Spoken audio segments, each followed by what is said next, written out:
Welcome to The Big Questions, a 10-part series created by International Music Summit, curated in partnership with She Said So, and presented in association with Pioneer DJ, Beatport and the Association for Electronic Music. This series aims to examine vital topics facing the electronic music industry and hopes to inspire our community with intelligent conversation and debate. In this stream, we focus on mental health and wellness. Working in the electronic music industry can be extremely rewarding and offers many opportunities. However, it can also come with a set of challenges and pressures that can negatively both affect mind and body. Now more than ever, we need to make sure we are supporting the well-being of everyone connected to electronic music, so we can continue to create and find joy in the music we love. Discussing this topic will be Grammy Award-winning songwriters, DJs and producers NERVO, who will be joined by Dr. Anna Lembke, Professor of Psychiatry at Stanford University School of Medicine, Chief of the Stanford Addiction Medicine Dual Diagnosis Clinic, and author of Dopamine Nation, Finding Balance in the Age of Indulgence.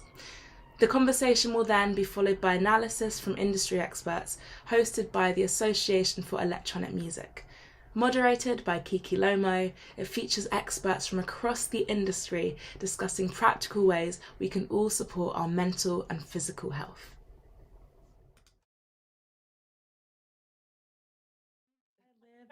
It's nice to meet both of you. Likewise. We're sorry about the attire behind us. No, it's all good. It's, wardrobes are cozy. I remember as a kid, I used to play house in my closet, and I had a little Christmas tree and everything. So I think they're nice spaces. Oh. Yeah, we have really good Wi-Fi in this wardrobe, and it's away from the children when they wake up. So yeah, that's why we're. Are you both parents now? We are. We both have 2.5-year-olds. My girl's 2.5 months older than Liv's girl, but they're both Nice. under 3. So busy times. Very busy. Crazy busy. Yeah. Fun times. Yeah.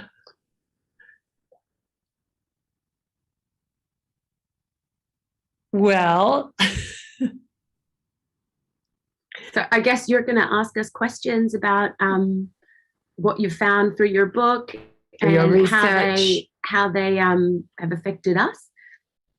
Oh, okay, great. I didn't know that. I thought you were going to ask me questions, but that's all good. Okay, well, we've been told, and by many people, that you're a very intelligent doctor, and that you're doing some great research, and you've released a book Called Dopamine Nation. Yes. And what made you want to write this book? You know, do you have children or patients? Obviously.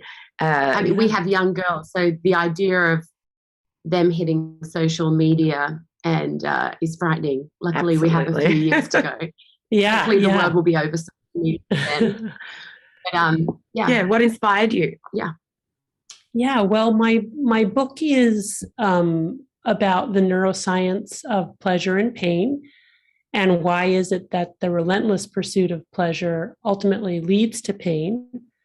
And also in my book, I hold up people with addiction in recovery as modern day prophets for the rest of us for how to live in a world in which we're constantly being bombarded with highly reinforcing drugs and behaviors, which come in so many different forms.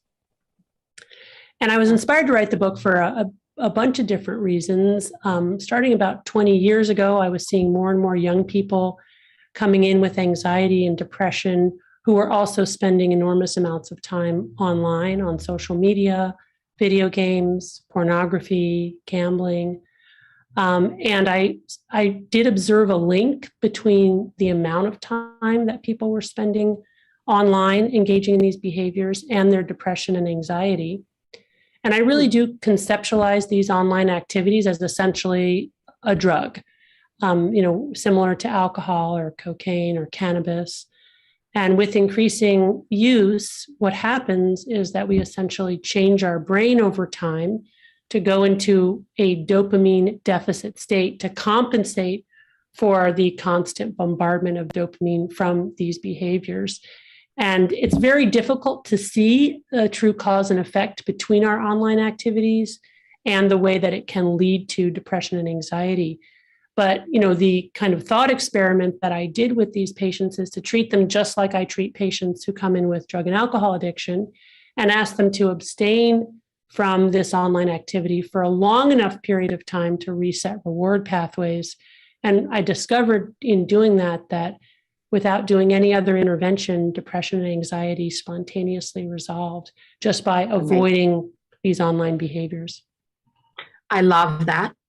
I find it's a bit of a double-edged sword and almost impossible in our field, because these days when you're signing records, they all come with a TikTok campaign or a social media online rollout. It's a very important part of our business.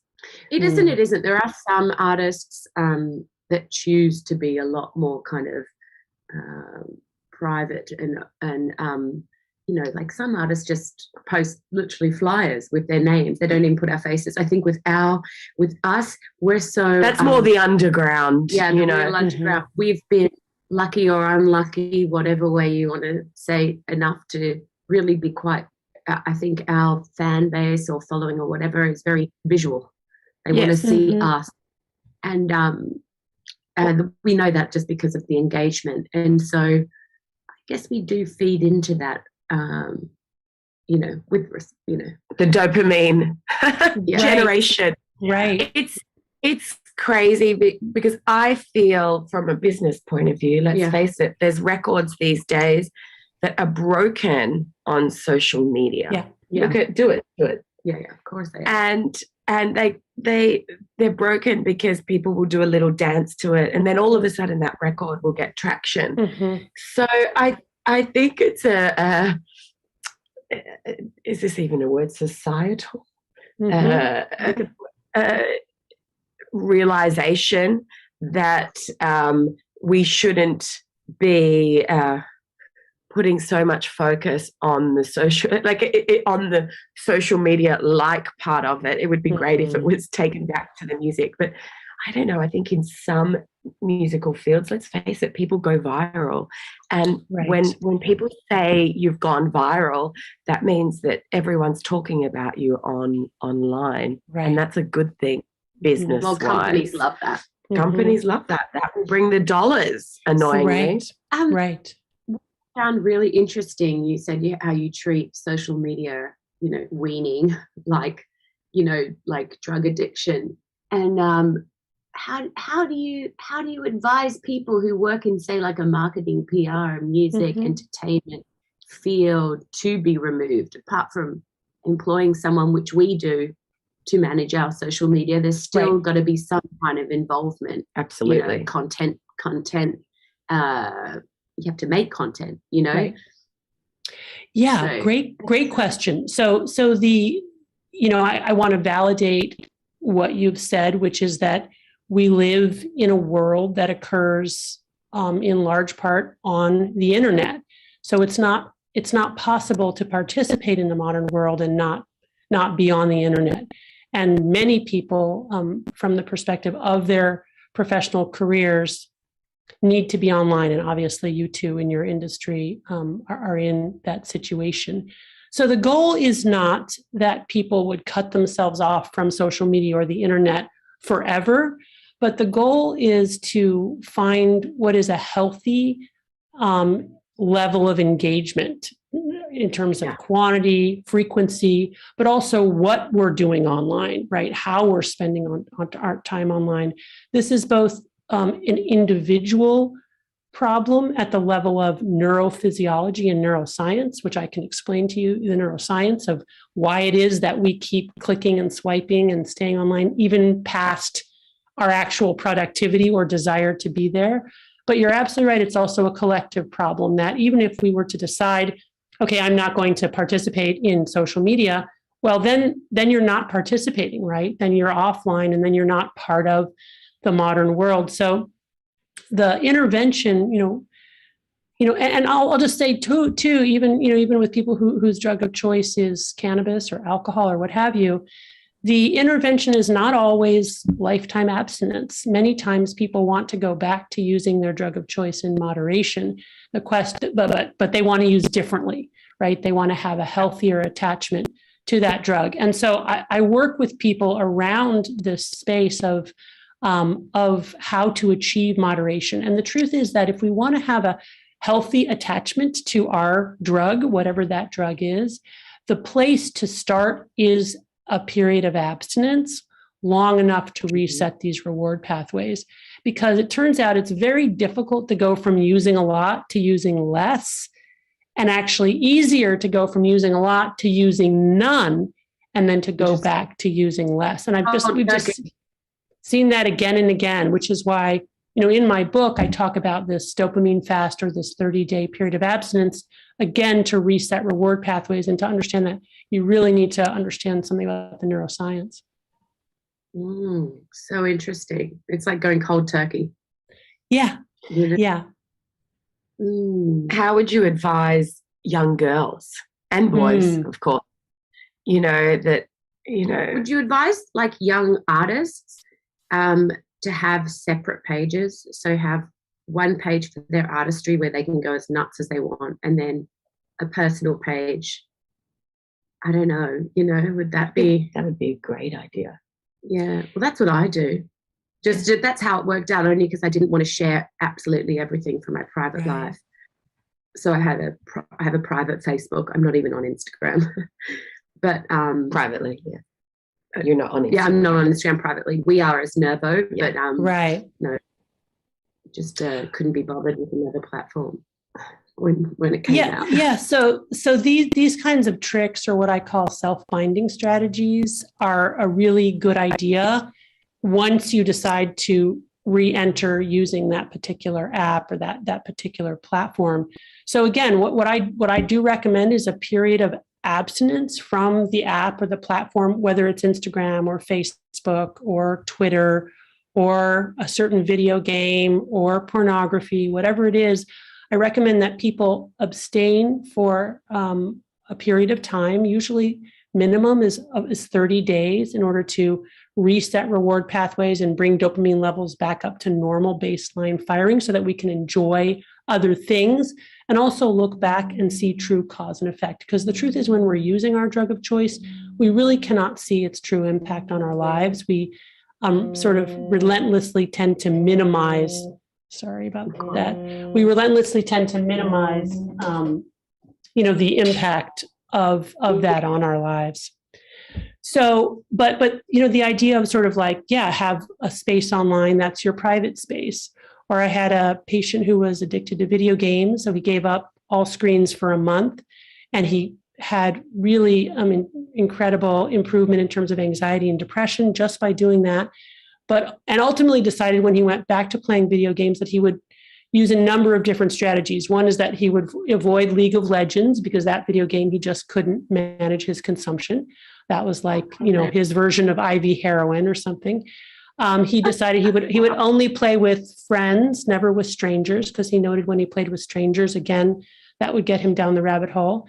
And then something similar to what you mentioned, Liv, he decided he would have 2 separate laptops, one just for gaming and one for school, because by then it was COVID. And that was very clever, because we know, from animal studies and also humans, that there is this kind of a state-dependent and place-dependent learning that we do cue off of our environment. And if we have sort of certain spaces where we're kind of tech-free spaces, or, this is a space or a page, let's say, where I'm interacting creatively and not just responding to posts and text. Yeah, of course. Well, actually, that's interesting you bring that up, because like, as I was saying before we went live, a couple of years ago, I went through a really crazy time emotionally. I went through a horrible breakup with my baby dada, discovered a whole lot of deceit, and really just threw me off the deep end. And one thing I will say, what kind of saved my life is for the first time in my life, I was speaking to a therapist, and that was fine. But what really saved my life, though, was these groups online that I found, like betrayal trauma groups and, single mom groups and estrangement, family estrangement, because he disappeared, groups, and just speaking to people helped a lot. Really helped. So, and in a way, my social media almost helped me, because basically I discovered that this guy for over 2 years was living a triple life. He had another family in another country. And we've been trying to get pregnant and got pregnant. And I had another woman pregnant at the same time. That's crazy. And I discovered when I was 6 months pregnant, then follows a whole lot of stuff with his family shunning us, and then like lawyers and the lot. But what I learned from these, what was comforting to me, was I went back over my social media, my personal page I'm talking about, and I saw for the last 2 years, just crappy posts of us eating a hot dog or here or there. And it kind of made me sane, actually, because we're in this situation where I was going insane, questioning everything.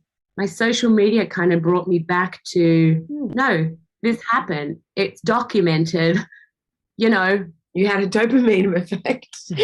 Thanks to your social media. So interestingly, I think with us as well, I found it very healing. Yeah. Maybe that's just a very unique situation. Older. I think we're older as well. We've come into social media older than these 15-year-olds right now, or 12-year-olds. So I think we've lived with it for so long that we didn't care about it so much.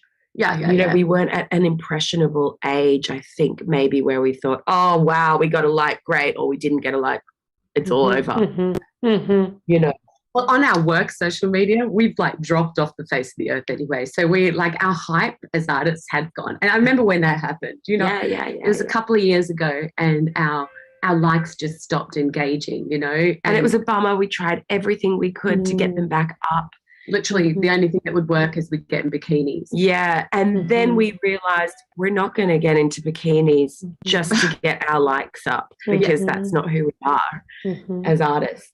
Yeah. So, but I think we have the age and maturity to be able to step back and see it like that. Yeah. Well, we understand it's a So I guess so a lot of interesting stuff here. I guess the first thing I would want to talk about is the ways in which social media really can be very positive for people. Yeah. And I'm so glad you brought that up, because, you have lived experience of, looking at your social media posts and having that be an affirmation of your lived narrative, right? So that you could say to yourself, I'm not going crazy. This really happened, and here are the pictures to prove it. And at a time when, it sounds like you were being gaslit. It was helpful. Right. Helpful to go back and sort of have the evidence, right? Yeah, and I think that's an important, moment to just validate and acknowledge the ways in which the internet and social media can be really hugely positive for people. And just from my world, as a psychiatrist, seeing patients, many of whom are in recovery from severe addiction or trying to get into recovery, there are lots and lots of online groups. And my question for you is if you join those anonymously because of your celebrity status. But anyway. Well, I can tell you, I have a personal Facebook, that I've had for ever since it started. Before we even became artists, and then we have a NERVO Facebook, and I joined it as my personal name, which isn't my full name anyway. Right. Because you can't hide your name. You have to join these groups. But it was like going to AA group therapy whole time, and I would spend hours reading stories that were just as horrific as mine. Right. And sometimes I'd comment, and people have different opinions, but it felt like a somewhat safe space. Yeah. To tell your story, right? Yeah. And what happens in those, one of the really important things that can happen in supportive peer recovery environments is a de-shaming process where you realize, wow, I'm not the only one, who this happened to, or something like that. And that's really, really powerful. And so important in order to allow us to kind of process the trauma and then actually move forward from it and try to figure out, okay, how can I make sure that something like that doesn't happen again to me? And then I just want to comment also on Mim's comment about sort of how you all came into social media earlier. And so maybe that gave you a little bit of an edge because you had this sort of childhood that maybe wasn't as intimately connected. And I do think that's really important because, it is essential that that first decade and a half or so of life is one in which our kids learn how to interact with people in real life, how to tolerate frustration, how to not be instantly gratified, how to have a question that doesn't get answered, or have a desire that's not met, how to, again, learn to play games or sort of develop their sense of self in a real life context before they go online and encounter, a world of millions of people, which is, of course, many, many more than our brains were evolved to process, so that they can have some perspective on it, like you all did when you got to the point where our numbers started going down. Your numbers were going down and you realized, you have to get in a bikini for this. And you were able to reflect on your own values, right? And make a decision based on values that had been shaped from a time prior to your going online. So those are all important things. If I had one advice for you as parents, keep your kids off of devices until they're at least, 12 or 14. Of course, you're going to have family movie night and things like that, but kids should really not have their own devices and should not have unsupervised access to the internet until they're ready to handle it, which in my opinion for most kids is not until they're at least teenagers. Yeah, I was going to ask you to that. How do you stop a young girl growing up seeing that these like fake boobs, fake lips, like, Instagram life is what they should look like? I mean, these girls have it hard. They've really got to have a strong backbone to kind of realize that have confidence in their own beauty without trying to look like, find themselves happy with their thin lips if that's what they've got, or their body shape.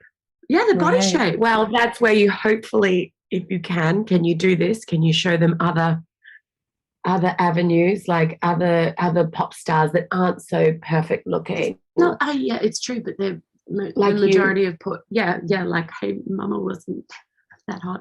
no, like you get a lot of peace from reading other single mother forums and things like that. Perhaps if there'll be other kids that aren't the pretty ones or the misfits. Then you also don't want them to kind of sign up to like any group. I wouldn't want my little girl, just because she doesn't have big boobs, to kind of then go and have to sign up to a misfit group or the tattoo group or the whatever. I've got a tattoo. I don't care about tattoos. But I don't know, I'm just trying to box it. Like, I just want her to not be boxed, and worry about her wanting to find a box to fit in. So young. I mean, I think this is where we can certainly imagine a better, healthier internet where there are healthier images and healthier messages. But I would like to just see us get away from the preoccupation with appearance at all, and with just really also the self, kind of the narcissistic self-focus as a form of identity. It really is ultimately so despair-inducing and self-defeating. I think the key is to really help people find a sense of meaning and purpose that is separate from like their ego identity structure. Very hard to do, but not impossible. Yeah. Amen to that. Amen. Yeah. Absolutely. It's an endless, it's a dead end anyway, because like, look, if you focus on looks, they all fade anyway. I love it that we all end up. Well, that's for sure. And but I love the old, it's like, it's quite nice to know that your boobs are going to sag. Yeah. Your face is going to come off your face. Right. Like Right. And further, and we've earned those wrinkles, right? If you're around long enough to get them, they're hard won. But I'm curious about you two. I mean, you're both beautiful women, and I'm sure that's part of your brand, right? And something that you have to think about. And we work hard. This ain't natural. It's funny. We were speaking to our mum the other day, and she was telling us, we were just talking about family members and where they've ended up, and some had such potential and didn't do stuff or whatever, like they could have perhaps. Yes. And our mum said something to us that really grated on us. She said, "Girls, you had talent." And it was like, actually, we really felt like we didn't have talent. That was kind of our edge. Like, I know. No, we worked really hard. We waitressed for 6 years. But we have maybe a little bit of talent. We milked I think the talent was working hard and just having tenacity, and actually being twins, being together two is always better than one. Yeah, we had. We did. But like you were just saying, oh, you're pretty or whatever. We're okay, but we wake up and put makeup on before meeting you here. Yeah, we dye our hair. We dye our hair. It's not natural. It doesn't come that easy. We we were never the prettiest kids at school. No. Never, not by a long stretch. But we've worked with what we've got, and I'm proud of what we've kind of done. But it is a little bit, we call it Insta scam, because we've had people pick us up from the airport and go, "NERVO, really Nervo?" We're like, yes, we haven't got our makeup on yet, or our clothes, or give us 4 hours to get to the hotel, shower, sleep, and change, and that is the appearance thing is definitely a huge part of our job. Yes, sadly. Yeah, but it's a huge part of life. Annoyingly, some people choose to get into it, but on our days off, we're literally like, we often say thank God for our job, because then we wear makeup and put on nice clothes. Made us look younger, or something, right? Well, I love that you're so honest about it. That's great. And the truth is that a beautiful human face is an instant source of dopamine release. That is beauty is something we are wired for. Beauty is universal. If you look across cultures, it's not like, this face is beautiful in one culture and not in another. No, there are universals about eye space and nose size and, mouth proportions. And we are wired for faces, and we get pleasure from beautiful faces. So it makes total sense to me, that your beauty is part of your brand. And I love that you acknowledge that you work at it, and that you realize it's part of, your brand, and that you realize it won't be there forever. That's also, a wisdom that you bring to that. And that you have,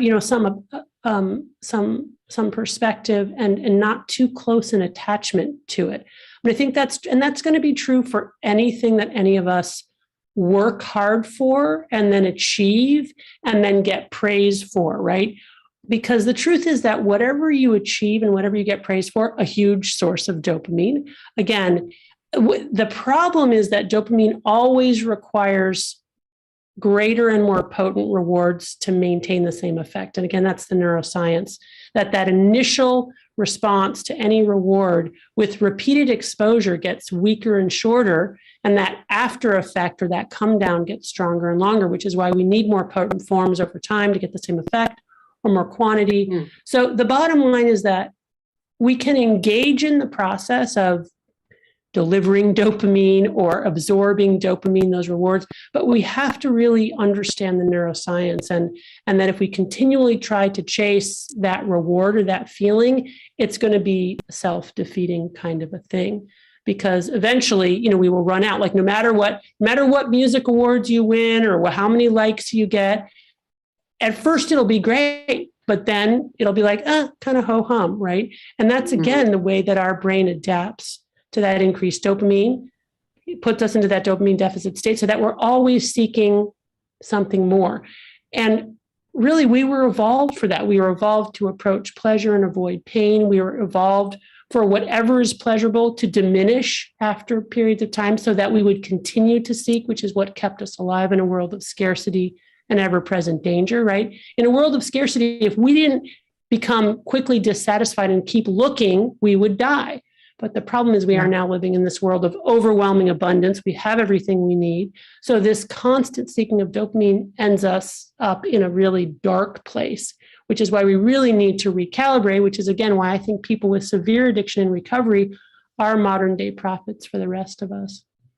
Yeah, it's true. We were just speaking to a DJ who you need to speak to. Yeah, he's amazing. He's a recovered alcoholic. Yeah. He's a guru. He's like now a yogi guru. Yeah, and he discusses a lot. He talks a lot about coming back to yourself, your your sense sense of being, and how he was what's important. And it was it's lovely that people are having these conversations. And we said yesterday, actually, when we were speaking to him, it's so annoying that we're in our 30s, but and we're discovering this. It would be so nice for the younger generation to just know that certain things don't matter, but that's wisdom, right? That's why you have to live through it and get feel through it. And instead of read about it, you got to go through the fire. That lived experience. So I'm curious, what is the thing that you have really discovered in your 30s now that you wish you had known earlier?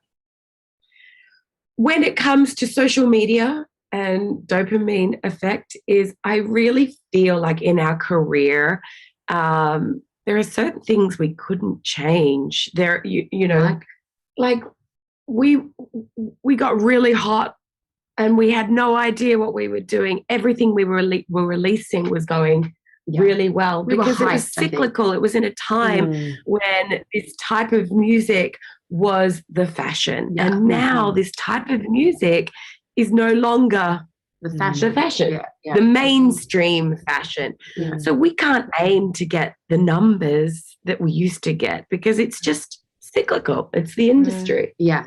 We couldn't.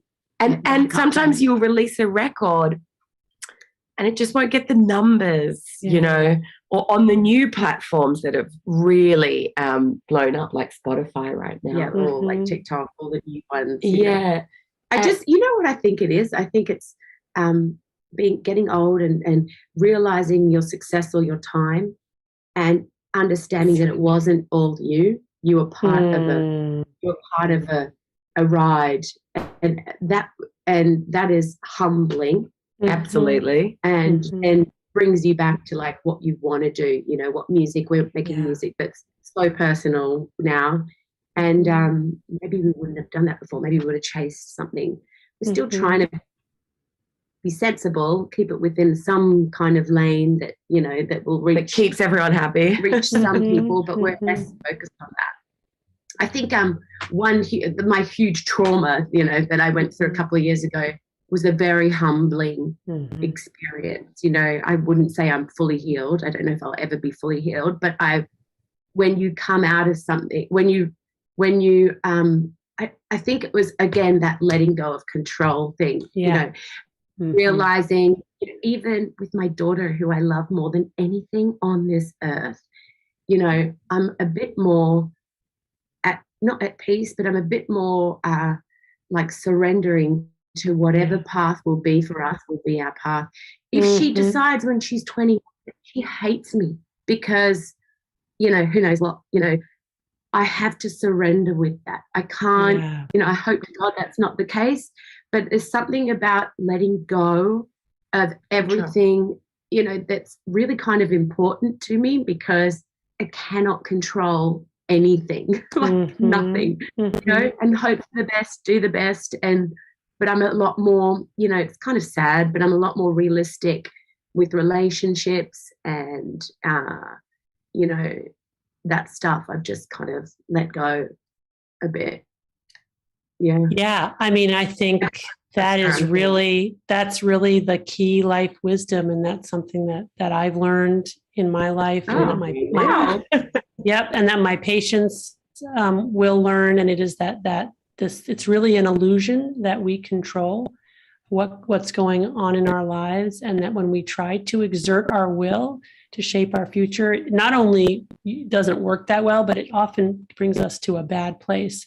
But when we surrender and try to tap into, I'm going to call it the flow of the universe, there are many different terms for it, then things just kind of come together. I do think that kind of surrender is absolutely key to, contentment in life. Yeah. Yep. What's so interesting is, sorry to make this all about kids and family, but like, I'm really angry at Disney. I'm really mad that I grew up,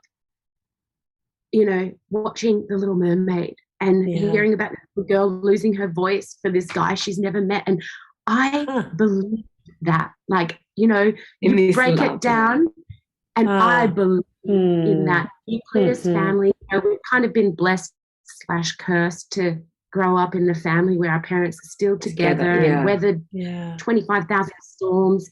And I think that was such a fracturing for me to like come out of this like social conditioning since I was a kid, from Disney to like my. But if you're in a relationship and you have a child, that's going to be forever, and And now I'm just a lot more, and I think it's affected even my career and the way I see that, everything, just like.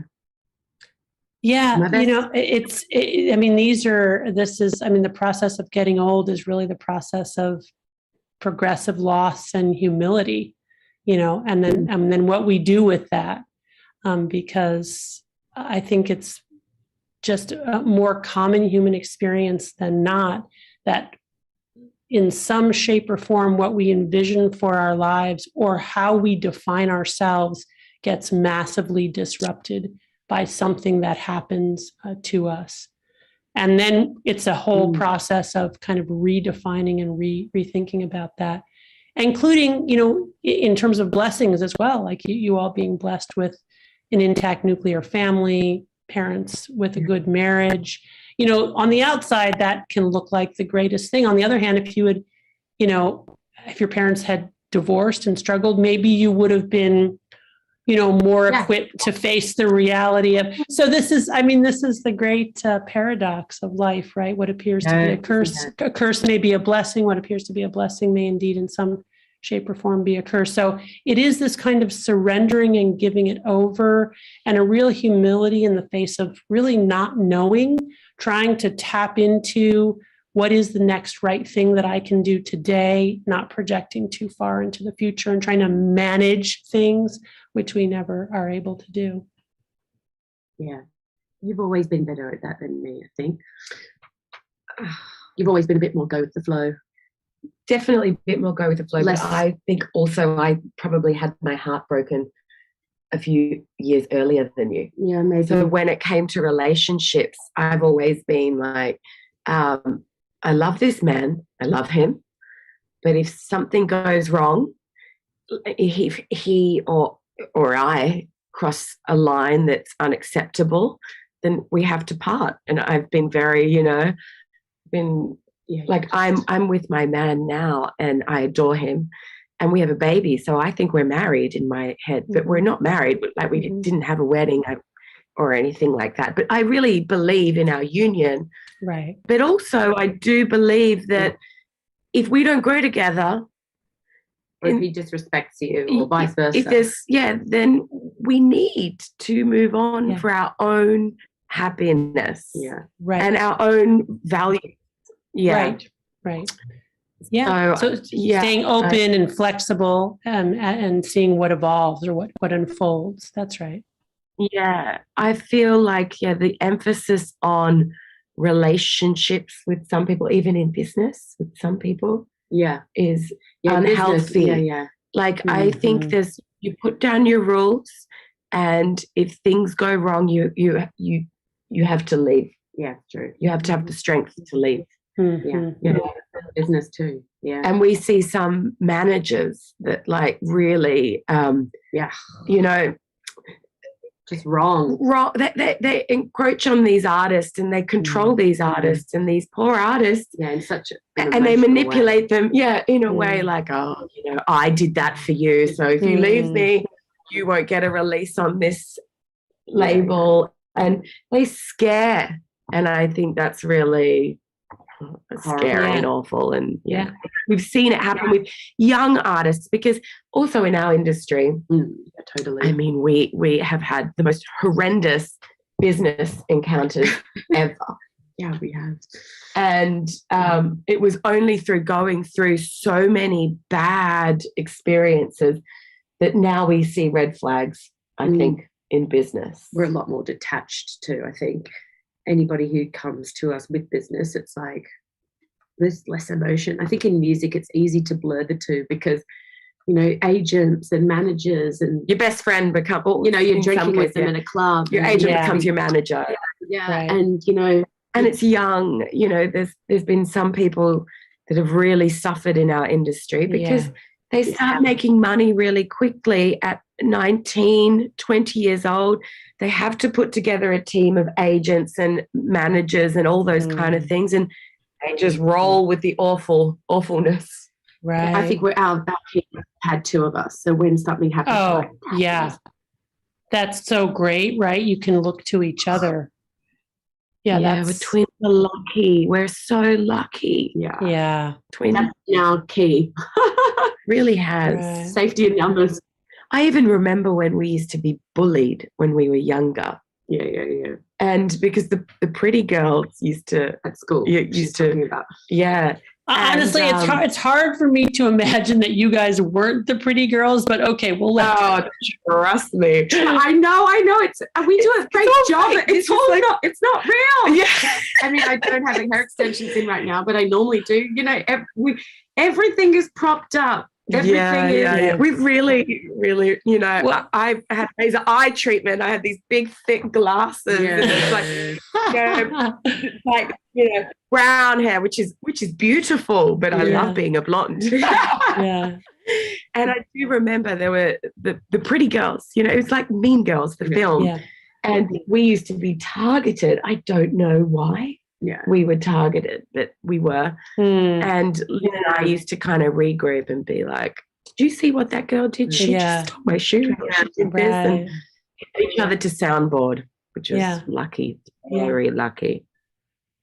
Yeah. Find a sidekick in life that helps you. Or I think don't find a sidekick, bring the sidekick to you. Because if you lose that sidekick.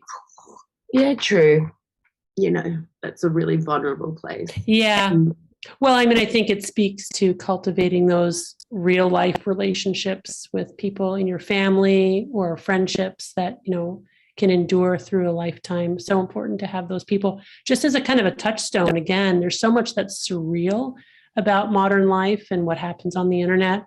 Just to be able to go back to somebody in real life and say, hey, what do you think about this? So this is what I'm experiencing. I think it's Or potentially, I guess therapy. It could be.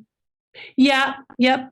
Therapy can be can be super helpful. I think that it can also be not helpful.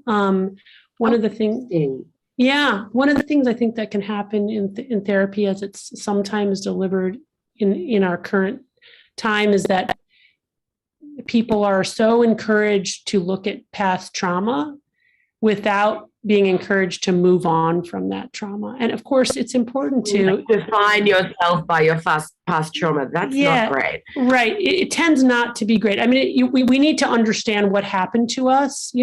We also need to understand what we contributed to the problem. And then we need to use that information to, build a true narrative about ourselves, because our autobiographical narrative is our lived time. And then we need, to move forward with that. But what can happen sometimes in trauma is that the therapist and the patient just sort of collude and circle around this trauma and never really move forward. And sometimes even there's... I agree. Or they become that. That's right. That's right. Conditioning someone saying, okay, you were sexually abused, so that's why you were a sexual predator or something like this. That's not why Do you know what I mean? Like, well, I mean, we don't even, I mean, let's maybe not use that extreme an example, because obviously, sexual abuse is terrible, in any form. Yeah. I think it's just more that even when it's really true that horrible things have happened to us, in my experience working with patients, if patients always and only see themselves as the victim and aren't able to move on from that, they're really not going to experience well-being, right? And they're not going to, get to where they want to go in life. And so I do think that that's one of the potential dangers with a culture and a therapy culture that is very focused on finding trauma. Yeah. Do you know our friend, I won't say, but she went to a therapist because her girlfriend went to a therapist. So then she went to the same therapist, and the whole therapist was about tapping into family trauma, right. And would explain why you are the way you are. And I did get that vibe that it was like, okay, let's all find a reason now to be miserable. You know what I mean? Let's, that was an interesting, they dig into stuff. Well, maybe that's why, because your mom didn't accept that or the other. And then it kind of can cause like a cancer in your own family. Yes. Yeah. It's that Charles Darwin quote, the change. The most successful animal was not the strongest. Most intelligent, but the one that learns how to adapt to move on.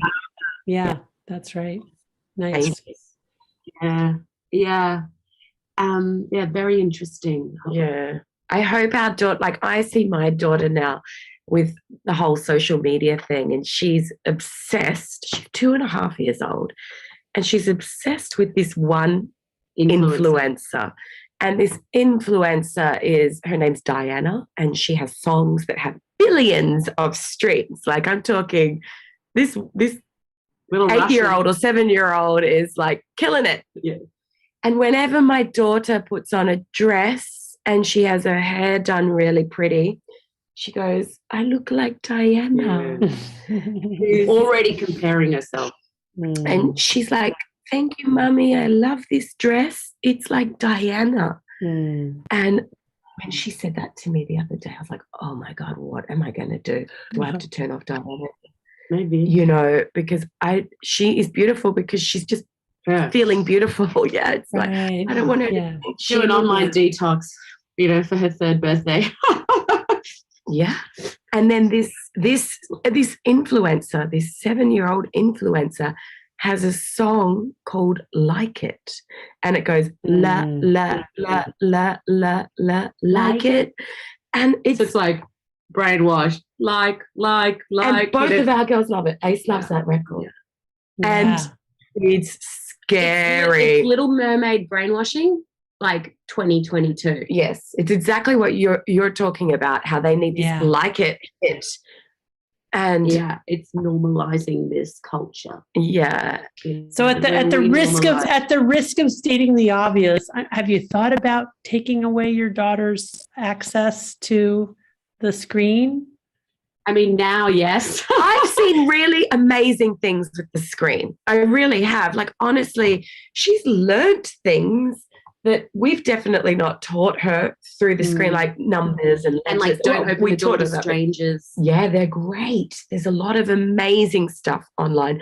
But actually, I'll definitely put in some parental boundaries. But she's 2.5. Yeah.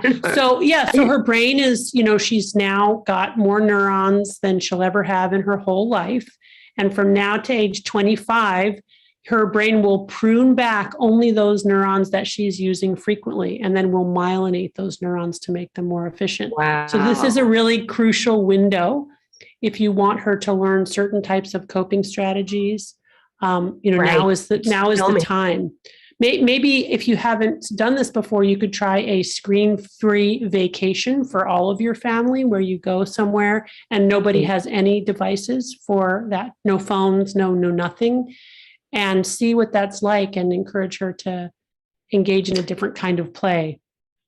Yes, we could definitely do that.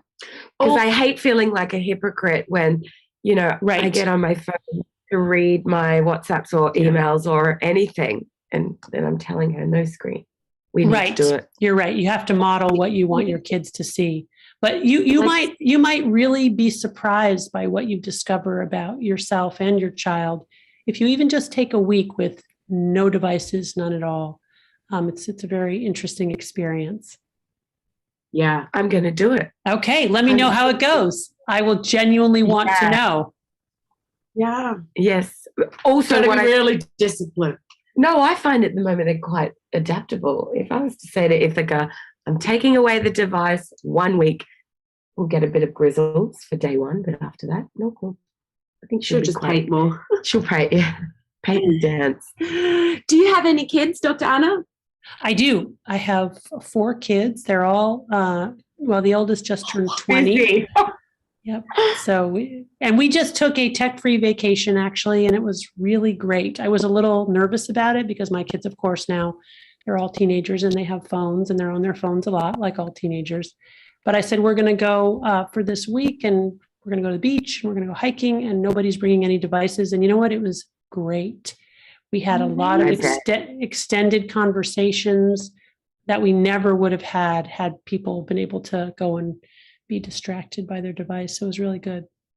Do any of them work or seek to have jobs in areas where social media PR is important? I mean, kind of it's everywhere. Yeah. They still are sort of too young. I've got 2 in college and 2 in high school. So it's a little young and none of them are in arts and entertainment and will not be. I don't see them going in that direction. So, I do appreciate, that social media is absolutely the core of some professional endeavors. So I get that. But I do think also that it's possible to use that as an excuse for not taking time away. So that's why I really encourage you to take a week and go and see what it feels like. And probably you'll go into withdrawal initially. The universal symptoms of withdrawal from any addictive substance are anxiety, irritability, insomnia, depression, and intrusive thoughts of wanting to use, including fear of missing out. But if you can get through the first couple of days, you'll probably get to a place where you're feeling pretty good. And then you may not even want to go back to your phone. So here's a question.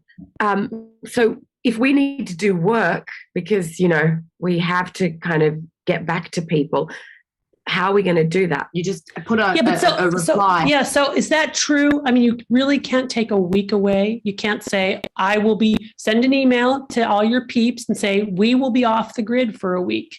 We will respond when we're back. We've never done that. Never done it. Just because I always try it. Also, our team work all around the world. So we're constantly checking in with people in America, in the UK. Yeah, again, let everybody know. Say, hey, we're going off the grid for a week. It'll feel like jumping into the abyss because you probably for a while won't even know who you are. But it will be a really interesting experiment and you guys should try it. It'll be a whole other quarantine vibe, no world. Yeah. Wow. 2022 I wish there was a way to manage it where you could you put an email bounce back and I'm away for a week. Let's face it, how do we take a week off really from work? I just fear the catch up. Yeah. I missed that. We feel like we're indispensable, but I tell you, if you go away, you'll realize just how dispensable you really are. No, I know. That happens when an illness happens. When you get ill, tonsillitis, and you're out, and then you realize, do it together maybe with your daughters so that you could be together. But you got to really be hardcore about no screens, no devices to really do it. You can't be like checking your email on the side or doing your WhatsApp on the side. You got to it's got to be like a deprivation week. Wow. So I'll give you take a week off with Ace. I'll handle the workload and then I'll go to Greece. Perfect. Yeah, you could do that. You could do that. Let's quickly go through a few of your questions, Anna, to see if there's anything that you really wanted to touch on that maybe you didn't, that will help promote your book, do all that lovely stuff.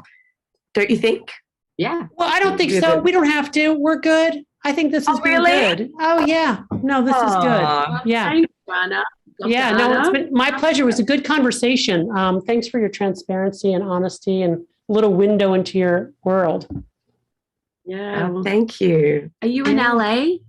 No, I'm in Stanford, which is near San Francisco, the Bay Area. Gorgeous. I'm in my office here. Yeah. Stunning. We're in Melbourne right now.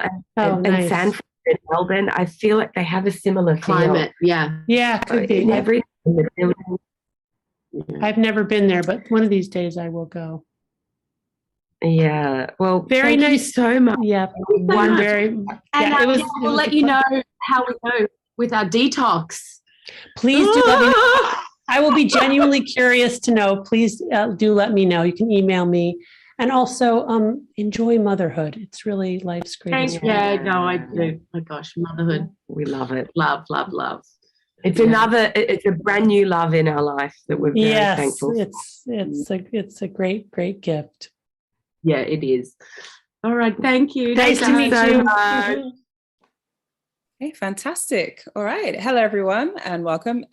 It may be a bit late in the day to say it for some people, but not for me. So Happy New Year and welcome to the latest edition of The Big Questions with International Music Summit, Beatport, Pioneer DJ, and the Association for Electronic Music.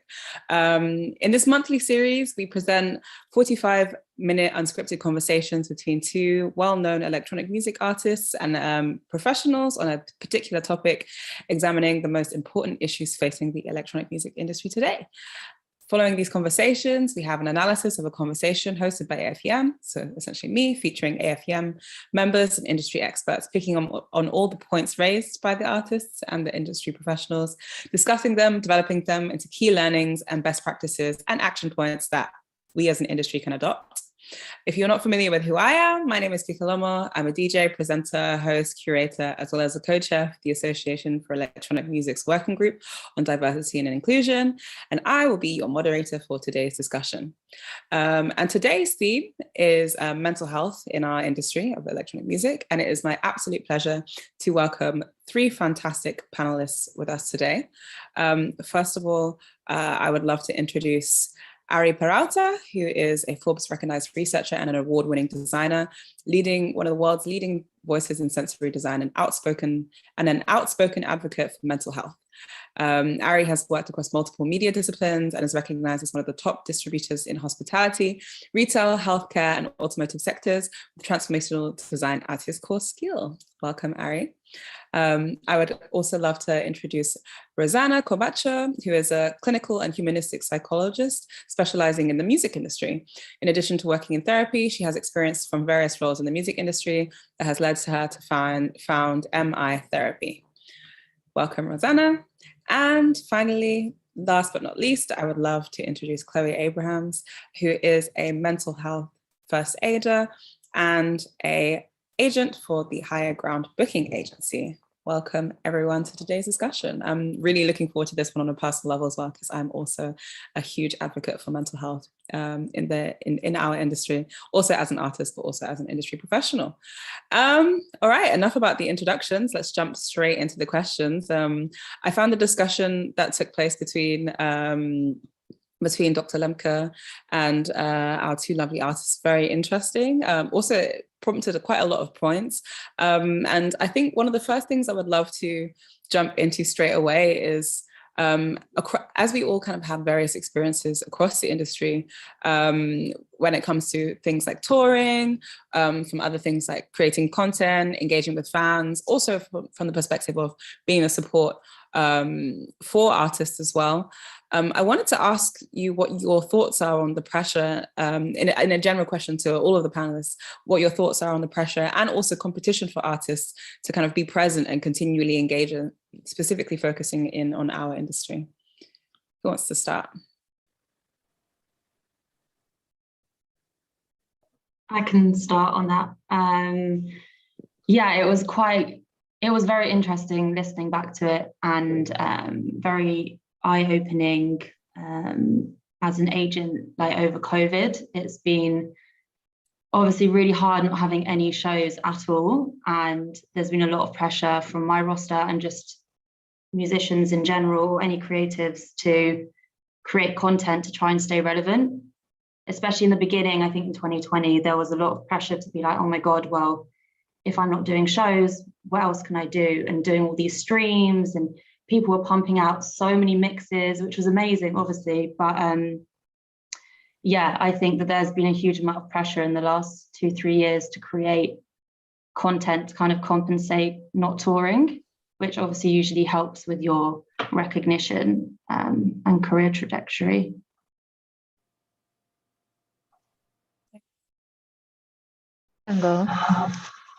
I found in my practice as well how it was quite difficult for the artists, not only the pressure, but the pressure they put on themselves as well. Because sometimes it wasn't coming directly from the agents or the bookers. Some of them were actually resting for first time in years. But also they were going into social media to check what everyone else was doing. And when you are going to social media feeling fear, then nothing that you find there is gonna ease you down, but it's just gonna add more pressure to wherever you are worrying about, especially when you are comparing yourself. So yeah, apart from that, I feel not only the comparing, but also if someone has an issue, the tendency is to isolate themselves or not to have any boundaries, so oversharing on the internet. So those are some of the issues that can come out of just a reaction from a worry or insecurity or a fear. So yeah, there is a lot going on within and around the artists in this COVID period. Yeah. I'm glad you brought the social media, because I think that's really a lot of what came out of that conversation with NERVO was how do you engage with some of the tools that can harm you, or if not used correctly, can harm you. And I think we're dealing with two different major issues that extend to all of us, regardless if we're artists or not, but just humans. And one, it's that we are now living and representing two versions of ourselves, one physical and one digital. And that's a lot of work for anyone, yet put that onto an artist, and that's a lot more work, a lot more, as you guys said, content, etc. But I also think the other issue was we're all in an experiment. We don't know how to use social media in the best ways. We're still carrying out research, some of that research which was mentioned in Dopamine Nation, etc. But I think ultimately, for us, it's really about having an open discussion as to how to lay those boundaries. And I think that's what I really enjoyed most about the conversation. Completely agreed. And for me, it's also quite telling to say that, to see that Dr. Lembke's book was based on her observation that far more young people were coming into her clinic with exhibiting symptoms of anxiety and depression. And she correlated that with their usage of social media. And even with what NERVO was saying about the pressure they felt, looking at the rise and decline of their interactions on social media, and even their young daughters and how they interact with social media, I think it's super interesting. And one of the things I would actually like to know from all of you, again, both on a professional level, for those of us who have to engage with social media for our profession, but also on a personal level. Dr. Lembke and NERVO talked about some tips and tricks for how to find that balance. I would love to know how you find that balance with social media, particularly if it's necessary, particularly if it's a necessary tool for your professions. I can go. So for myself and what I try to help some of the artists that come to my practice with is always to first check how you are feeling. What are your feelings before going online? If you are feeling scared, or if you are happy, or if you are feeling sad or vulnerable, then to just be very aware. Maybe you cannot stop because you need to post whatever thing online, but just to really be aware. Just take 1 minute to really scan your body, your emotions, your thoughts.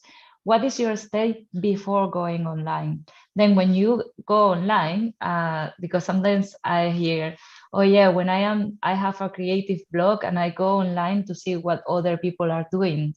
So that is gonna actually make your creative blog way worse because you're going to start comparing yourself to others, like I was mentioning before. So it's very important to see what feeling as well, or what I'm trying to achieve by going on social media. Sometimes it's just, I'm bored and I want to be entertained. Okay, that's fine.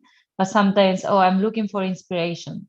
Are you really, or are you doing something else because you don't want to feel the feeling of being stuck? So it's just first to be aware what is going on within yourself. And sometimes when it's just like numbing anxiety, or you're trying to lower your anxiety levels, like we were seeing, that's not a very good idea. But as it's very automatic, sometimes it's difficult to get away from that kind of pattern. So it's important to just notice how are you feeling afterwards as well. And trying to change numbing your feelings, the uncomfortable feelings, for self-care if you can. Just like one little step, maybe just one day, and notice how are you feeling if instead of going on social media you went for a walk or you call a friend, something like that. Yeah. I think for me, one of the tips that I would recommend anyone, and I try and follow this since the last maybe 5 or 6 years, I double think what I'm going to post.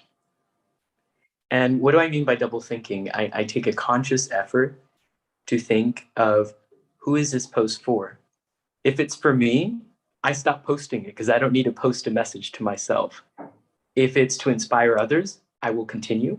If it's to show off something, it loses its purpose. So again, I think it's a lot about, to me, social media is neither good or bad. It's a platform. It's how we use it. It's what we do with it. Now, there are elements within that platform that we can take advantage of to reduce some of these dopamine regulating elements. For example, I take notifications off. One of the biggest issues with social media and email and everything else that's connected are those darn notifications. That has much more to do with the change in our dopamine thresholds, bringing us to that dopamine deficit that was talked about so much in this interview. I think that's what we need to focus on, is how do we engage with these faster, smarter tools in a way that is not going to hurt our health. And since we had light bulbs, literally things started changing in our bodies. So we are an active experiment. We are evolving, ever evolving in our biochemistry, which includes all those neurotransmitters, et cetera, in your brain. It's changing, it's adapting to these things. Now, I'm not as scared of how it's changing, but I'd like to be more informed about how we can change for the better if that's the route we decide to go as a community. But again, my best advice is, if you don't need the notifications, take them out, because then you start making the rules of how and when you engage with your social media channels. I totally agree with the notifications thing. I do the same. My tip also would be on a more like business level, especially in the music industry, which was touched upon in the conversation, is there's a really thin line between our relationships. Like, I'm really good friends with a lot of my artists. So we talk a lot on Instagram, direct message, or on WhatsApp about non-work related things. And just, I think it's really important to set boundaries with your team and your friends as well, if you're performers together, to create a separation on what platforms you're using for what. So I stick to emails and a platform called Trello, which is a bit like Slack, for anything to do with bookings, and my roster kind of know that. I mean, sometimes we slip up, but we keep WhatsApp to dinner and drinks and friendship things, and then emails and Trello is anything to do with shows. And it's really, really hard, and I forget to do it all the time. It's something I have to actively work on. But I think that would make a big difference if people set clear boundaries with their teams, if they're friends. Thank you so much. And these are all tips I'm noting down for myself. I also have my notifications turned off, but just for some apps, that the worst ones. But yeah, thank you so much for sharing your insights. And I would like to jump into a report that Ari, yourself, you were a co-author on, the Music Connects Us Mental Health Report, written in partnership with Beatport and the Association for Electronic Music.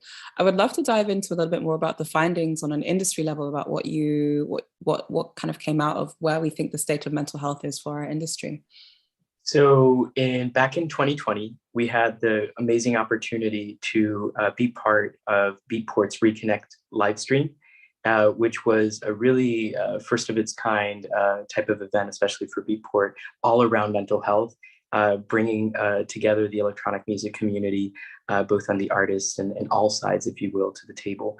We had the opportunity to tap into several artists and members of the community during this event, where we surveyed questions around mental health, music adoption for mental health, therapy, and other things.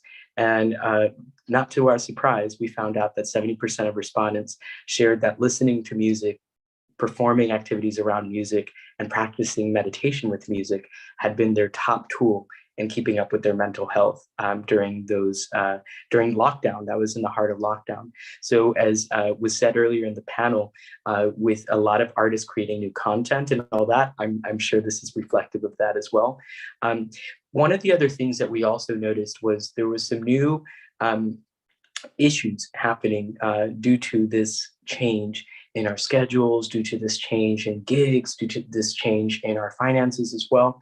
And this led to several physical conditions, including negatively impacting our sleep and having issues falling asleep, staying asleep, going to sleep, so a lot there. We also explored the impact of isolation, and it was a deep impact that it was having, not just on an individual level, but also on the collective artist health.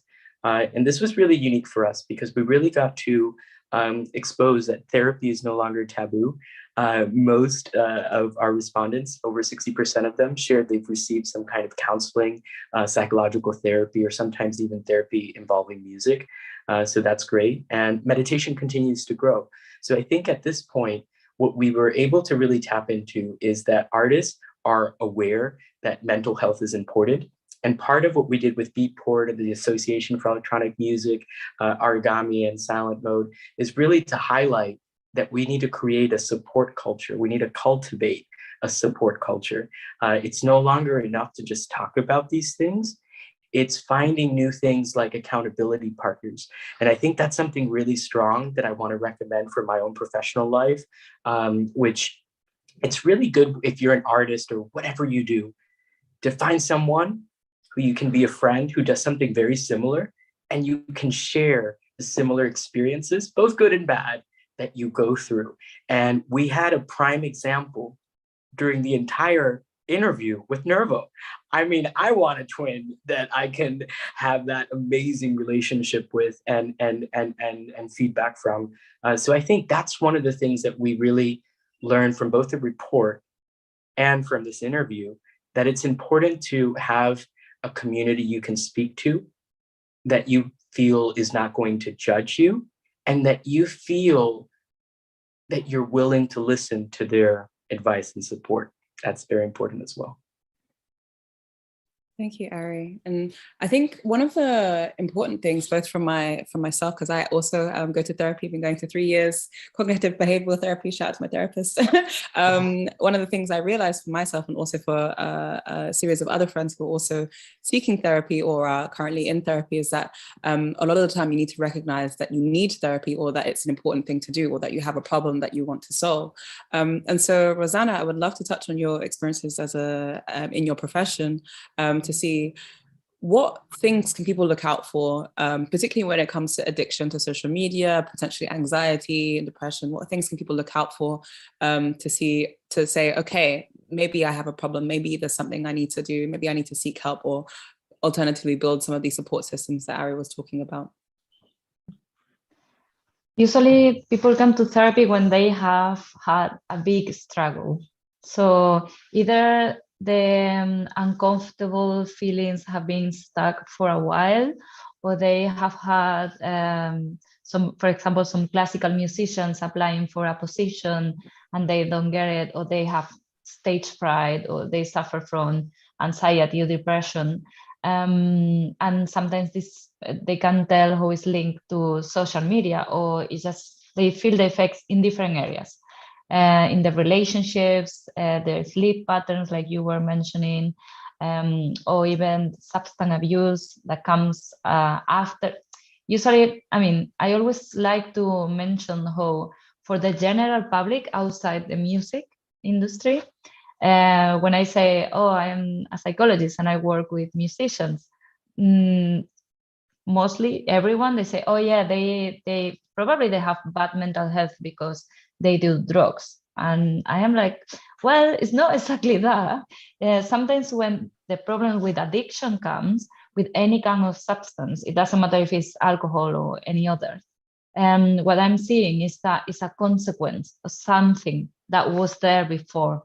So this is on one side. So different people can come for different things, and therapy is not only for fixing problems and fixing anxiety or depression, or to help with personality disorders, eating disorders, everything else, but also to see what is the potential that you have there that you cannot really explore because there is something in the way. So, and this is more my humanistic side. It's not just about fixing what is wrong in order to be more perfect or something like that. It's about, okay, for example, I have a lot of creativity and a big drive, and I love making music and touring, but I have this stage fright that is stopping me from performing like I do in my house. So I go to therapy to fix the problem, but just to unfold all the potential that I have and I want to share with people, or because I want to have a long career. And if I have to do all these different unhealthy things, I'm not going to last very long doing this job. So they say something in the conversation, Dr. Lembke and NERVO, well, Dr. Lembke, about how therapy sometimes can be just about the trauma and staying in the trauma. I don't know what kind of therapy is that, but usually you go to therapy with some goals that you want to achieve, and you measure, okay, am I feeling better? What is the result in real life? How can I measure that this therapy, this money, this energy that I'm spending here is worth it, really? So it's always good to check with your own therapist or with yourself, okay, these were the goals that I wanted in the beginning in therapy. So how am I doing? Am I feeling better? Is this working? Do I have to look for another therapist? Sometimes that's the case. So it's always important to set up some goals, and this is personal for each individual. What do you want from that therapist and that therapy session? And then to see in time, what is the real effect in your life? Thank you, Rosana. And I would love to ask Chloé the next question, because we've spoken so much about the support systems that people can build for themselves, for the help that they can receive. And I would love to dive into your work as a mental health first aider, particularly as it's more recent, I don't know if this is a phenomenon, but more recent, the importance of it has been more recently recognized. So yeah, what have your experiences been from training to implementation? Yes, so the mental health first aider course is a course that can be done. I've been doing it with Mental Health First Aid England, but it's a worldwide organization. And essentially it's giving you the tools to recognize and help see triggers from people around you with mental health issues. So it covers like a wide range of different mental health topics, I guess you could say. But the main take from it is that you are not becoming a paramedic or a therapist. So it's basically giving us tools to identify and help people into the right direction. So whether this is at work, with your family or your friends, you start working out what might be wrong. Well, wrong is a terrible word, but what might oh gosh, Like sorry, big issue, having an potentially. absolute blank. Yeah, like what might be going on in someone's life. And in the music industry, that's been something that's been really overlooked, I think. And it's one of the reasons that I wanted to do the training, because coming from as an assistant, we're doing a lot of logistics, and then becoming an agent, I was seeing that people weren't touring correctly, over touring or traveling on their own, for example. You know, some people are not built for traveling on their own. They need to have a twin sister or a tour manager with them to support them. And the training has really helped open up the conversation. And, you know, now my artists are super open to chatting to me about some of the problems they might be having in the week, or especially when shows happened again, actually. Like if someone was feeling anxious about a show, I really saw a shift in people being willing to call me up and be honest about it. And I think that it's created a conversation in our, we can't do this alone. So yeah. Thank you. And also appreciate the work that everyone is doing across all of the board, both Rosana, Ari, and Chloé, just to kind of help build these stronger support systems. And that actually brings me to my next question. I would love to know specifically on an industry level in our music industry, when it comes from touring to putting together releases to, I don't know, artist management, to being a DJ, to performances. What do you think we can do on an industry level to kind of build better mental health practices, support systems, and other tools that people can use to ensure that they're in the best place? Maybe direct it first to Ari and then open it up for Rosana and Chloé. So I'm less involved in the industry since I'm not an artist or work with artists in that sense. But from a neuroscience angle and just from a well-being angle, I think it's important to do two major things. One, and this I got, who told me this in one of the meetings I had with Louisa, who's an amazing DJ. She shared this with me at the Scottish Music Festival. It was, we have to evolve from the gig economy. That's number one. We have to evolve from the gig economy because a big part of our mental health issues within the industry seem to be financially driven. So that's number one. Let's find more options and ways to better compensate artists so that they're struggling less, because that struggle is bringing and carrying that mental health weight as well. The other thing I would say as an industry, it's really now evolving also from the awareness approach to the toolkit approach. And I think that sessions like this are great because they get the conversation going even further. But I would love to see organizations like Beatport and the Association for Electronic Music and others start creating challenges that the communities can interact with and participate. Because I think mental health is something you have to check in every moment of every day.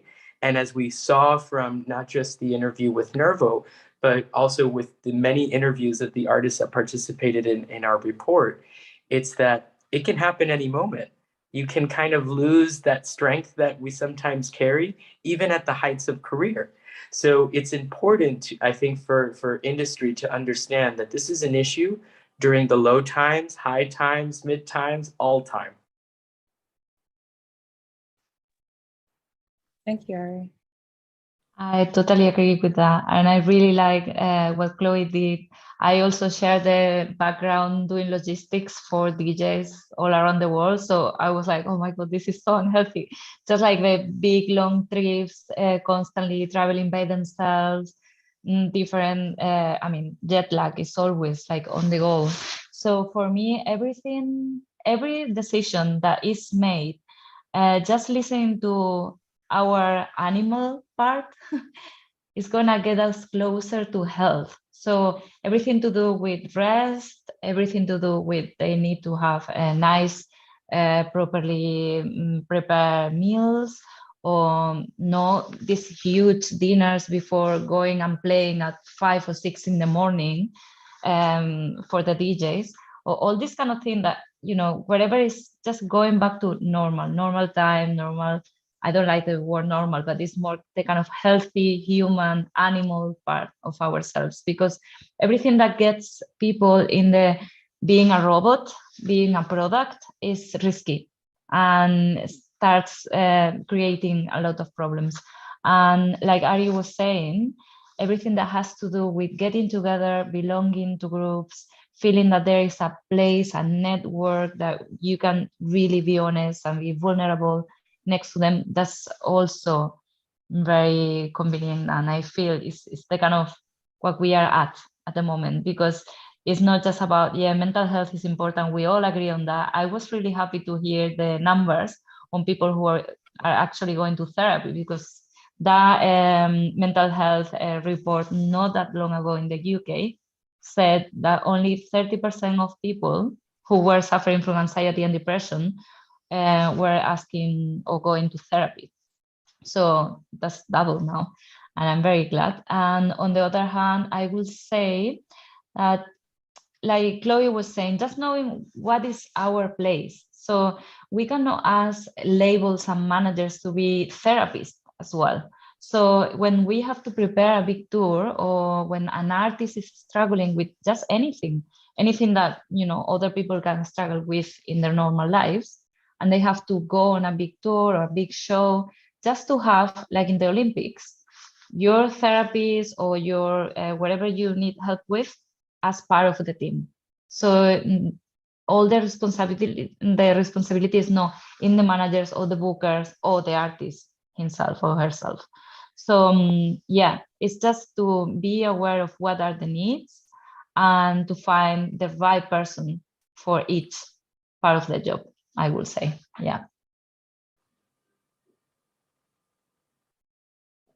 Yeah, I really agree with everything that you've both said. And I think that, the acknowledgement that we can't ignore these things, and I think it's really important to have the acknowledgement and the honesty. So, obviously my experience is more with touring, but I kind of always like to make my acts feel comfortable that if they don't want to play 5 minutes before, I don't care how much it costs everyone, like, you're not going to play it, because I don't want you to have a panic attack on stage or whatever it is. And I think that having that acknowledgement that from everyone and all the teams that, we are all humans and we're not robots, and that this is work. It's work that we love to do, but it's not, heart surgery or anything. And we have to make sure that as a collective, we're all having these open conversations where we are acknowledging that everything will be fine, but we have to be open with each other about it. Thank you, Chloe. And these are all really, really important things, and I hope we're taking notes. And I think also on an industry level, our industry, the music industry, is definitely one that has come under a lot of scrutiny for mental health practices. And as Rosana, you already mentioned, these preconceptions about, drug abuse, substance abuse, and addiction. So it's really encouraging to see how there are already these practices and already ideas for how to set the foundation and ensure that we're building communities and spaces that people feel welcome and safer in and healthy in. And I would maybe ask about how, maybe one important question: how is everyone feeling today? Maybe just a quick check-in. We talk about checking in general. How is everyone feeling today? Maybe Ari starting, since you're unmuted. So I'll be very, very open. I'm a little tired and stressed. Similar to Beatport, who just launched their new fun NFT series. We've been building an NFT series, which again, I think it's another peek into the future of how artists can expand ways of making income and make impact. But yes, feeling the pressure today. Thanks for sharing. Rosana? I was kind of surfing the wave of excitement, in which, okay, I am excited and I don't want to get anxious. So I was doing yesterday a little bit of meditation, and I went to nature for a walk in the afternoon, and I did my kind of working meetings on the phone just walking around, because I am in Extremadura, where I'm from, in South Spain. So I'm making the most of being near nature, because it helps me feeling grounded. And yeah, today I was just like checking, okay, how am I feeling? This is very exciting. And yeah, you can go from excited to nervous, or I can go from excited to nervous easily. But in the end, I just asked myself, what are we going to be talking about? Well, my two passions, music and therapy. So yeah, happy to be here. That's how I feel now. Yeah. Happy to have you here. Thank you for joining. I'm feeling mix of emotions, anxious, and it's been quite a stressful day of working. Lots of shows still being rescheduled 3 years in, which is always fun.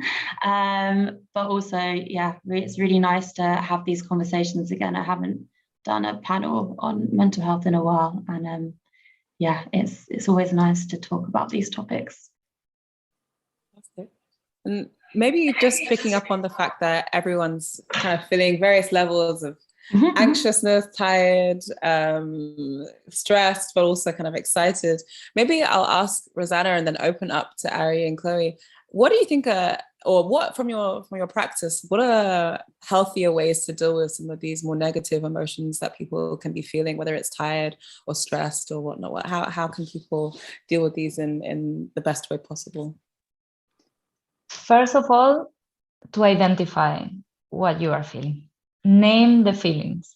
When we name the feelings, we are connecting kind of the prefrontal cortex with the limbic area. We are naming, we are making whatever is going on within ourselves, we are going to handle it better.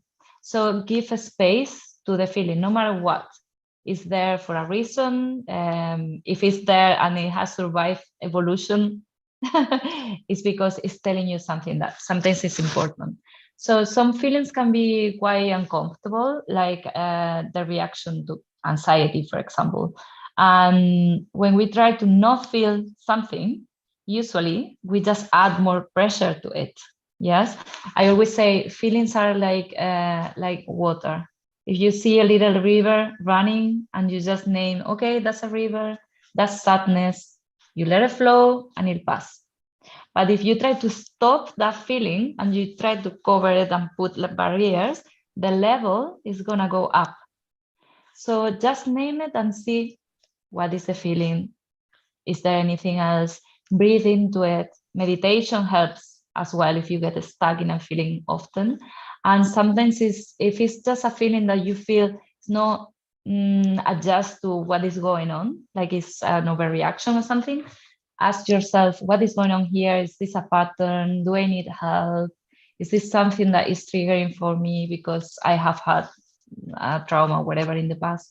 So just write it down to make it like easier to handle. Yes. And don't be scared. Feelings are there for a reason. If we only want to be productive and to not have feelings, it's like we are living in black and white instead of colors. So allow the colors. Thank you.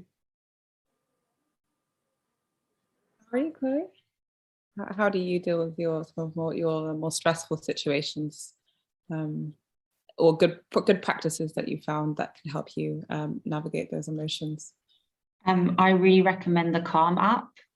I'm obsessed with it. I go to sleep with it on every night. I'm not meant to have my phone in my room, but I love all the like forest sounds and birds and the stream. I can't go to sleep without it now. So, but they have also some really good meditations. They have one called like No Panic or something like that, something panic. But I had a round of panic attacks in the summer, and they've got some really good short meditations that if you're really in like a really intense anxiety moment or having a panic attack, you can put it on and it's specifically for that. So I really recommend those, like in the heat of the moment. I think there are a handful of other apps, but on a practical level, I really recommend Calm, and it's good if you're on the road. Yeah. So I want to build on what Rosana said around our emotions and our brain. Obviously, as a neuroscientist, the first thing we learn is that our brain is predictive. So it likes to keep us in a box and likes to repeat things. So I try and just get out of my own head. And one of the best ways to get out of your own head, and we all do this, is play music. And that's why we're all here. Music is the sound of our emotions. It's a powerful coping tool. It's a transformative tool as well. If I want to dig deep into whatever I'm feeling, good or bad, I'll put a soundtrack to that, if you will, right? I'll create a playlist for that. But I think what we're now learning is that you don't just have to dive into that deep emotion, but you can also find other ways to get out of that, right? And I think one of the, Chloé, calm is great. There's so many other options as well. Tom Middleton, who's a big part of AFEM, is someone I've worked with in that field who is taking not just music, but now what are some healing sounds and frequencies and all these other things that we can get into, or combining it with breath work, etc., to get out of that rut. So my biggest thing is go to music. Music is the easiest way to reset your brain because it affects all regions of your brain.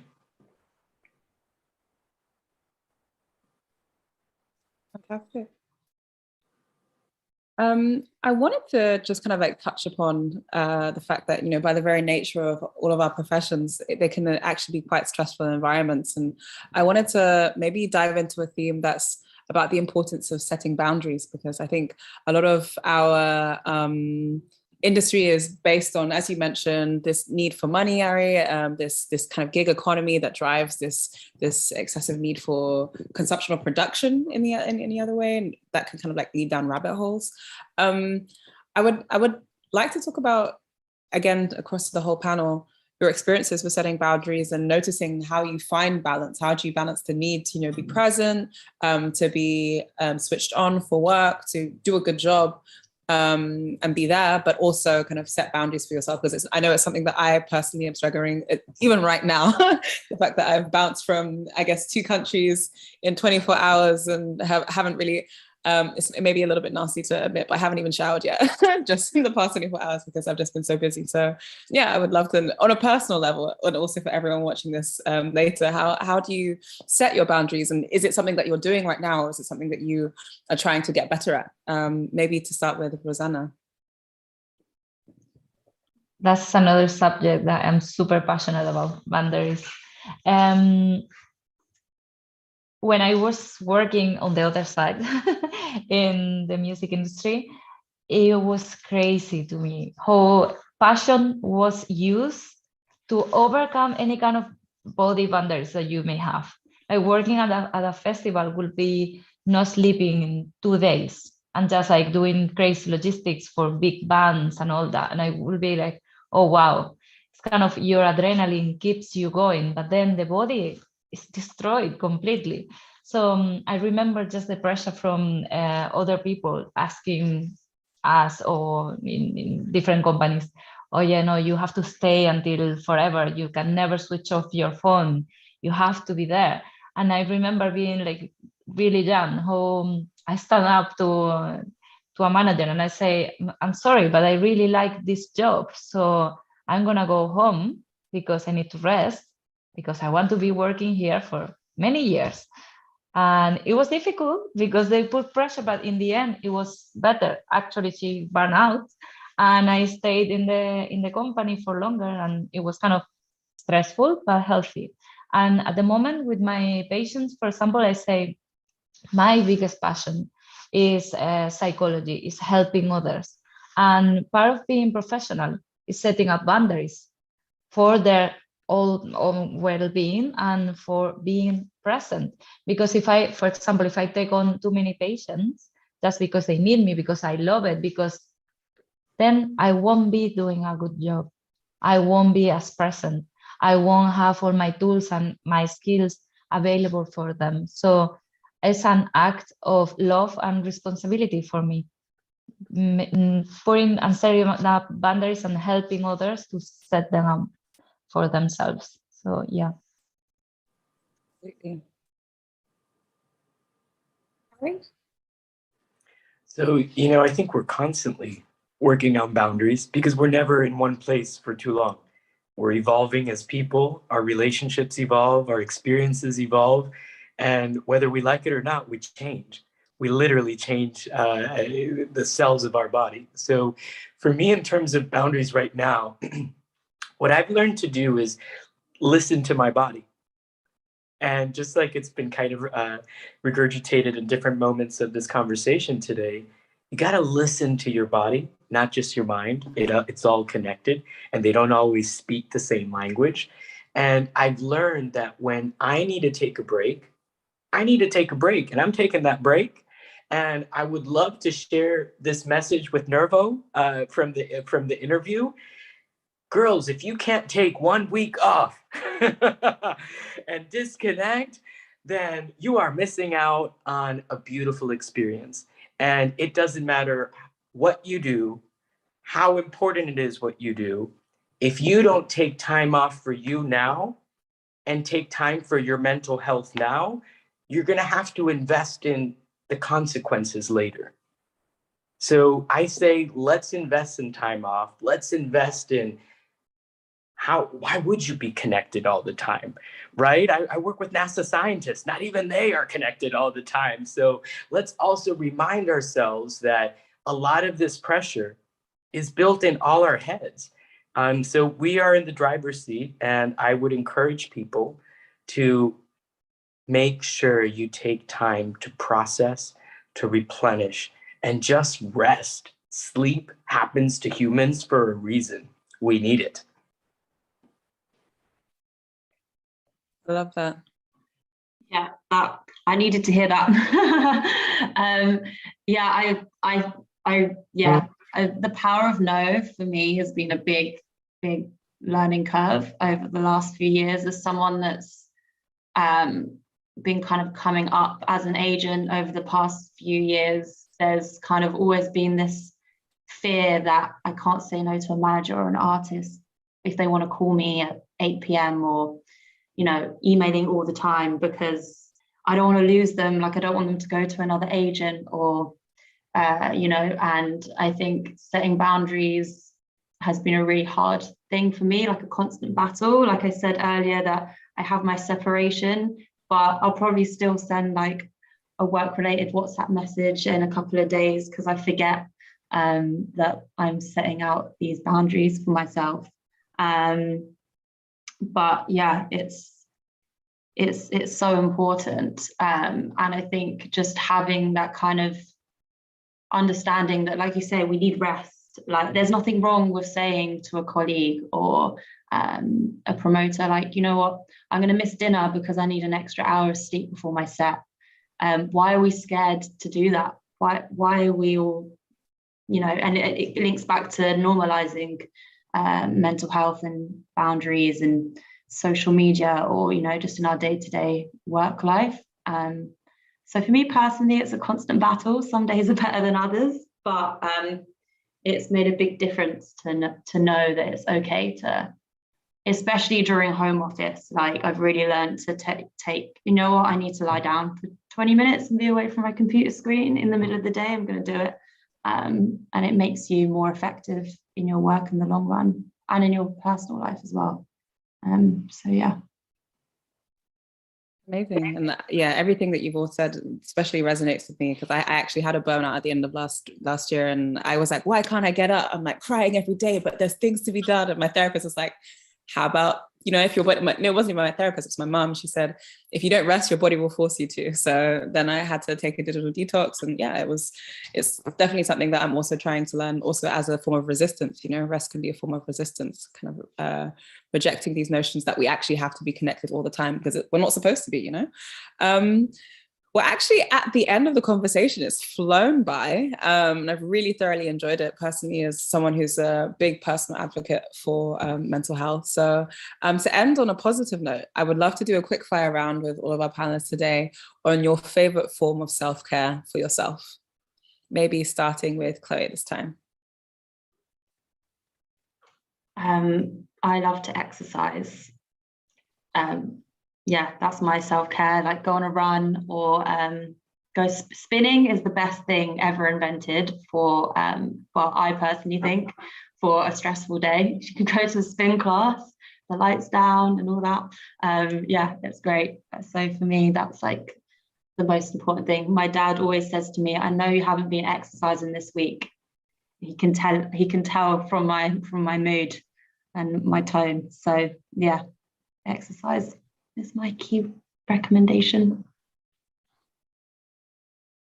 Ari, perhaps next? Sleep. I love sleep and I love to nap.